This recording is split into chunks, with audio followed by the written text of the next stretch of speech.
Alright guys, and welcome back to part 2 of the Oliver Harris Perry build, and right away we are starting off with the decals. Now this is the dry transfers for the number 40.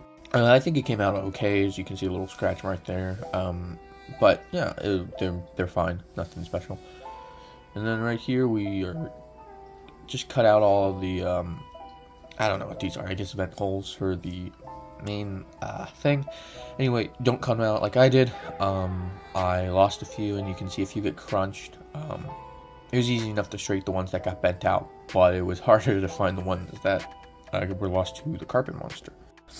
And this is definitely one of my favorite parts of the build, just from an aesthetic. It's aesthetically pleasing. This is the flag holder thing. That holds all the flags, you know, the NATO alphabet, the NATO phonic, or whatever they call it. It's just really nice looking with the graded floor, and the flag holders themselves look great. This is just a big upgrade from the kit.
And right here we are finally getting some of the main superstructure bits in. As you can see, we already have the, I believe, 5-inch gun, and now we're getting the smokestack in, and now the 35-foot whip antennas. So it's finally all coming together.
I just wanted to thank you guys for watching this video. Sorry for the cut from this to the finished product. There just wasn't that much to show you. It was just putting in a bunch of railing, which was kind of tedious and annoying, and doing a few other things. So nothing that noticeable, but thank you guys for watching again. I know your time is valuable, so I'm glad you decided to watch this video.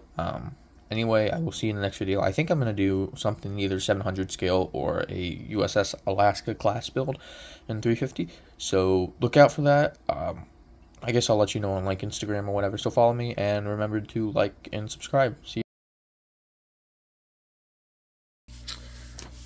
Alright guys, what's going on? And thank you for watching up until this part. So this is kind of the final wrap up conclusions, and I do have a fair amount to say, so this will be a little long. So I just wanted to start off, first of all, with the kit itself. We're going to start with the hull. The hull was not that bad of a fit. It is a two-piece hull, as you saw in, or hopefully saw in the first video. However, if you are doing the Pontos one, which I believe both Pontos models I wouldn't say require, but are built for you to do the long haul version. There are two different types. The long haul, which as you can, which you can see right here, and then this is the short haul, which is the Oliver Hazard Perry itself. But nothing really to complain there, except for that it was a little bit more than I thought it would be. I thought it'd be as simple as just gluing on the back and then putting it on the flight deck. However, it was a little bit different than that. Other than that, I tried painting the hull a little different. I did the standard tin canning. It's a little dusty. I did the standard tin canning that I normally do. I think I did a better job than I usually did. Jeez, it's a little dusty. Anyway, I thought I did a better job than I usually did. I got a little bit closer to it. I tried doing a little bit more experimenting with the lower hull itself. Like if you see pictures, you can see joins on the lower hull that are bigger, and you can see where rust will build up on the top and on the sides. So I tried doing that. I think it turned out okay. And then I tried spraying some cockpit green and some buff onto the other hull, onto the lower hull, sorry. So the next thing I want to talk about is right here, as we keep on, I guess, working our way back. So there's two fins that are going in, and I haven't put them in yet because I'm not sure that the Halliburton had them.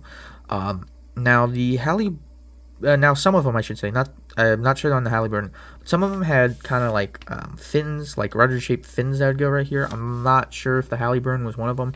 I'm going to do some more research before I glue anything. I have not found anything definitive on them, but we'll see soon, I guess.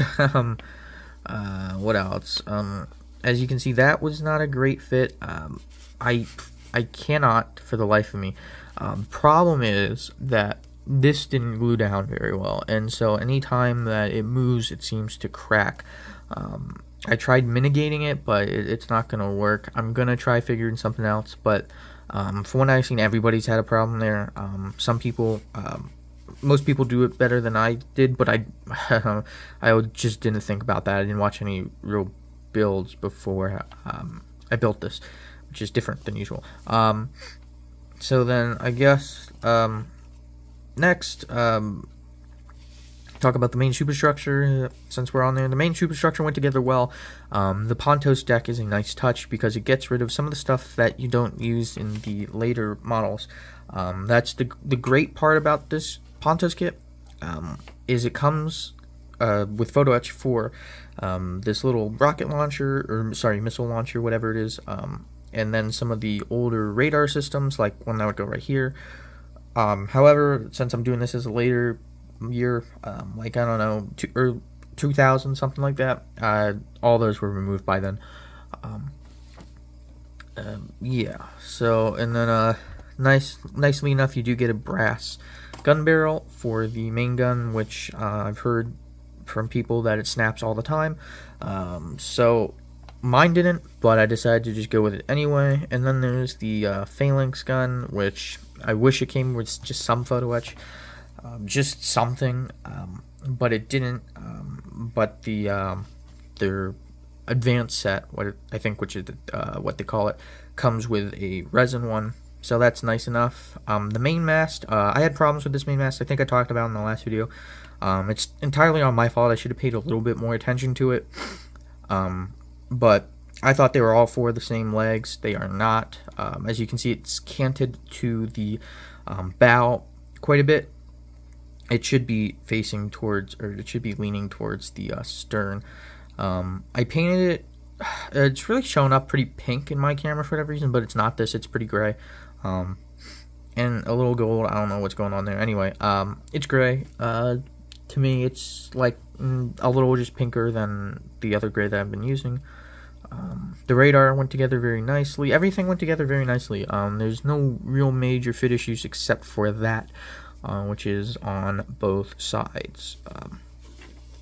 Other than that, this is a pretty good build.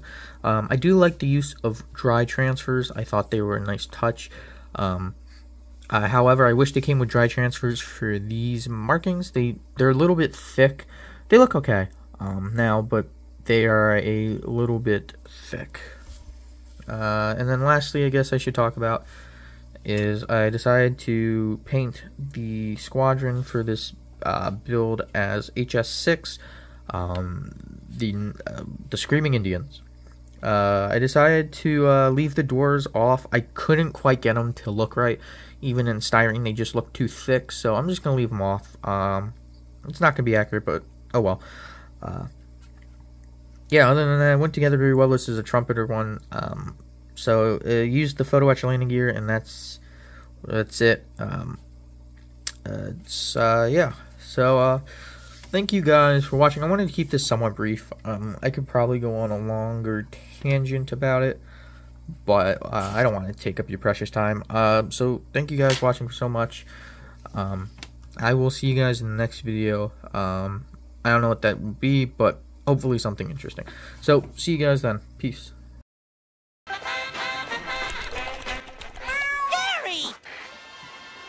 I was just looking for the sports channel, Gary.